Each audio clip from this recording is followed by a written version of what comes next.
ரோஹித் சர்மாவுக்கு தடை, போட்டியில் கோபமாக பேசி வாயை கொடுத்து மாட்டிக்கொண்ட கேப்டன். தென்னாப்பிரிக்கா டெஸ்ட் தொடரின் முடிவில் ரோஹித் சர்மா அளித்த பேட்டியில் சர்வதேச கிரிக்கெட் கவுன்சில் மற்றும் மேட்ச் ரெஃபரிகள் குறித்து விமர்சனம் செய்து கோபமாக பேசியிருந்தார். ஐசிசி விதிப்படி ரோஹித் சர்மா மீது நடவடிக்கை பாய வாய்ப்பு உள்ளதாகவும் அது பற்றி ஐசிசி இன்னும் ஓரிரு நாட்களில் முடிவு செய்யும் எனவும் கிரிக்கெட் வட்டாரத்தில் கூறப்படுகிறது. இந்திய அணி 2 போட்டிகள் கொண்ட தென்னாப்பிரிக்கா டெஸ்ட் தொடரில் பங்கேற்று இருந்தது. முதல் டெஸ்ட் போட்டியில் தென்னாப்பிரிக்காவின் செஞ்சுரி மைதானத்தில் இது நடந்தது.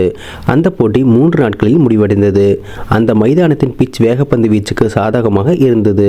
அதனால் அப்போதே பலரும் பிட்ச் சரியில்லை எனவும் அதனால்தான் போட்டி 3 நாட்களில் முடிந்துவிட்டது எனவும் கூறினர். அடுத்து 2வது டெஸ்ட் போட்டி கேப்டவுனில் உள்ள நியூலாண்ட்ஸ் மைதானத்தில் நடைபெற்றது. அங்கு இன்னும் மோசமாக 1.5 நாட்களில் போட்டி முடிந்தது. வெறும் 107 ஓவர்களில் மொத்த டெஸ்ட் போட்டி முடிவுக்கு வந்தது. மொத்தம் 33 விக்கெட்டுகள் வீழ்த்தப்பட்டிருந்தது.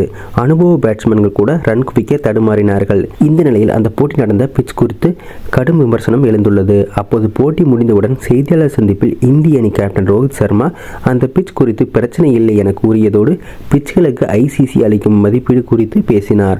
அதாவது ஐசிசி ஒவ்வொரு சர்வதேச போட்டி முடிந்தவுடனும் போட்டி நடந்த பிட்ச் எப்படி தயார் செய்யப்பட்டிருந்தது என மதிப்பீடு அளிக்கும்.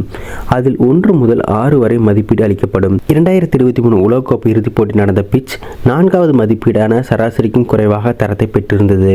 இது குறித்தும் ரோஹித் சர்மா கடுமையாக பேசியிருந்தார். கேப்டவுன் போன்ற பிட்சுகளில் ஆடுவதில் தனக்கு எந்த பிரச்சனையும் இல்லை என்றும், அதே போல இந்தியாவில் முதல் நாளே பந்து ஸ்பின் ஆனால் பிட்ச் குறித்து யாரும் பேசக்கூடாது. அப்போது அனைவரும் வாயை மூடிக்கொண்டால் தனக்கு இந்த பிட்ச் குறித்தும் எந்த பிரச்சனையும் இல்லை. ஐசிசி மற்றும் மேட்ச் ரெஃபரிகள் எப்படி பிட்சுகளுக்கு ரேட்டிங் கொடுக்கிறார்கள் என்பதை நிறைய பார்த்துவிட்டேன். உலகக்கோப்பை இறுதிப் போட்டிக்கு கொடுத்த மதிப்பீட்டை ஒப்புக்கொள்ளவே முடியாது என ரோஹித் சர்மா பேசியிருந்தார். ரோஹித் சர்மாவின் பேச்சு நேரடியாக ஐசிசி மற்றும் அதன் அதிகாரிகளை விமர்சனம் செய்யும் வகையில் இருந்ததால் அவர் மீது மேட்ச் ரெஃபரி புகார் அளித்ததால் ஒழுங்கு நடவடிக்கை எடுக்கப்படும். அதன்படி அவருக்கு ஒழுங்கீன புள்ளிகள் வழங்கப்படும். குறிப்பிட்ட காலத்தில் ஒரு வீரர் அதிக புள்ளிகளை பெற்றால் அவருக்கு சில போட்டிகளில் ஆட தடையும் விதிக்கப்படும். எனவே ரோஹித் சர்மா சிக்கலில் இருப்பதாக கூறப்படுகிறது. அதே சமயம் பிசிசிஐ ஐசிசி அமைப்பில் அதிக செல்வாக்கு கொண்டதாக இருப்பதால் ரோஹித் சர்மா விவகாரத்தை கண்டும் காணாதது போல இருக்கவும் வாய்ப்புள்ளது.